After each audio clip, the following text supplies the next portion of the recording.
What's up, everybody? Pete Pardo here from Sea of Tranquility. Welcome to pick number 13 of albums that are 10 years old in 2024 as we look back on our favorite 15 albums of 2014. That's right, we're splitting the month up here in June in half. We covered 2004, the 20-year anniversaries, the first half of the month. Now we're doing the 10 years. Today for pick number 13, this is the 18 studio album from this British band, released March 19th, 2014, produced by Tony Clarkin, the late great Tony Clarkin, for Steamhammer Records, SPV. I'm talking about Escape from the Shadow Garden by the great Magnum. Yes, it's amazing. So they had 18 studio albums back in 2014.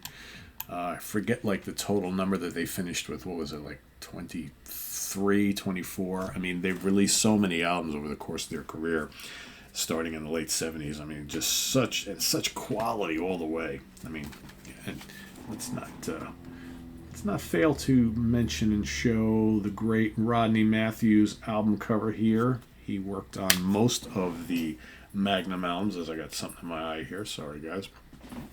He worked on most of their albums throughout their career. You know, logo, artwork. He was kind of like an unofficial member of the band almost.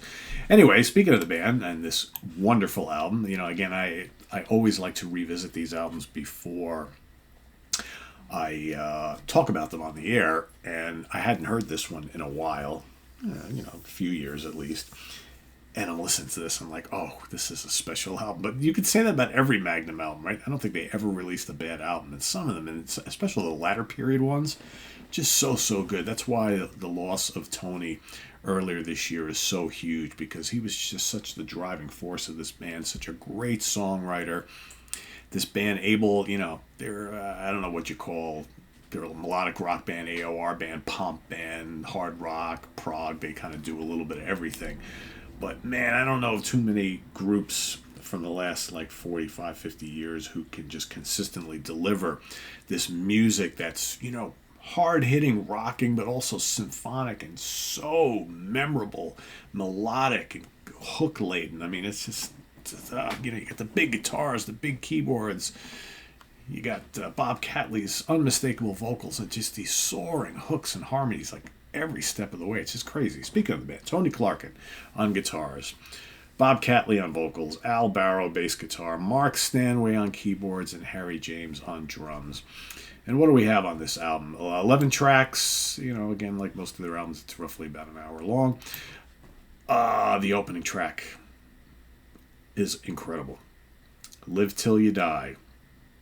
I'm telling you, for those of you who are watching this show, this episode, and you haven't heard this album, and you like good, memorable hard rock music with lots of hooks, big guitars, big keyboards, all that kind of stuff, after this, go and listen to Live Till You Die by Magnum.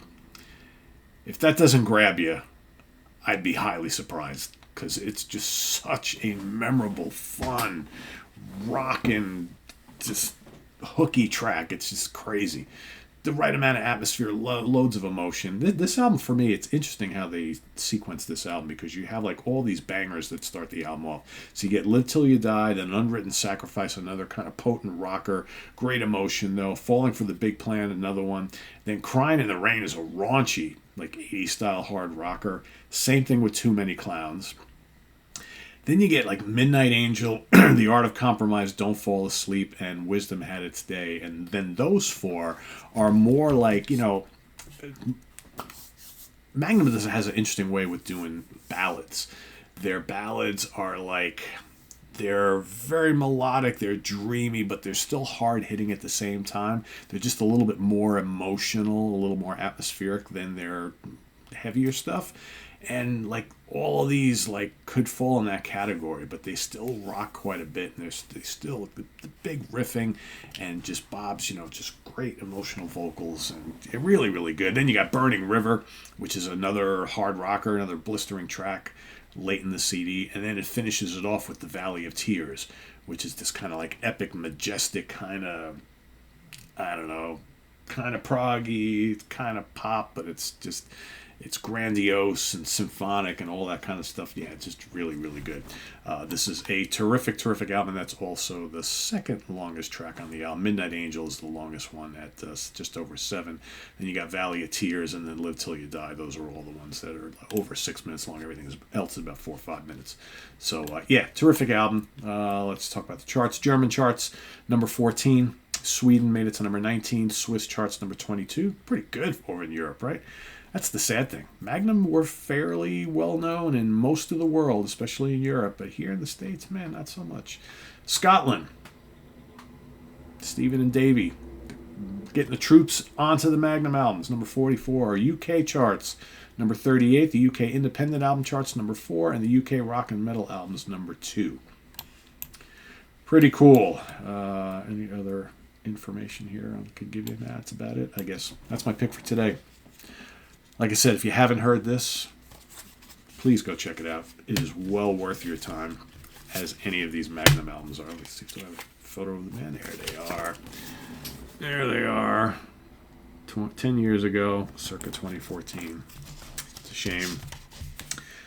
After losing Tony, that's basically it for Magnum. Because I think if Tony hadn't passed away, we would continue to see Magnum albums easily for the next 5 to 10 years. It wouldn't surprise me.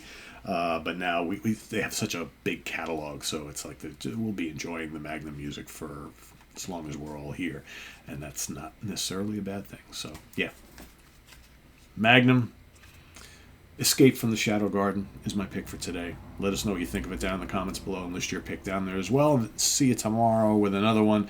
This is on the web at www.seaoftranquility.org. We're on Facebook. We're on YouTube all together all the damn time. Please subscribe if you haven't already and click on that notification bell so you get alert of all of our content as it posts. And please do hit the like button before you leave. Also down below we got the links to our Ko-Fi page for channel donations, our merch page, and our Cameo page. Thank you in advance for all your support there. And we'll see you soon here with more stuff. Don't forget, In the Prog Seat coming up tonight. It's In the Prog Seat week. We've got another fun show for you. We're going to be talking about our favorite second albums. So all prog-related bands that we love, our favorite second albums. That's coming up tonight. We'll call it the sophomore albums, right? Best sophomore albums, best second albums. We'll see you later on tonight for In the Prog Seat. And don't forget, tomorrow is a new album review day. It's What's Hot with Sea Tranquility Day. Should have a whole bunch for you tomorrow. So stay tuned for that. Got new Evergrey, new Sunface, new Rhapsody of Fire, possibly a few others. So till then, have a good one, everybody. Bye-bye.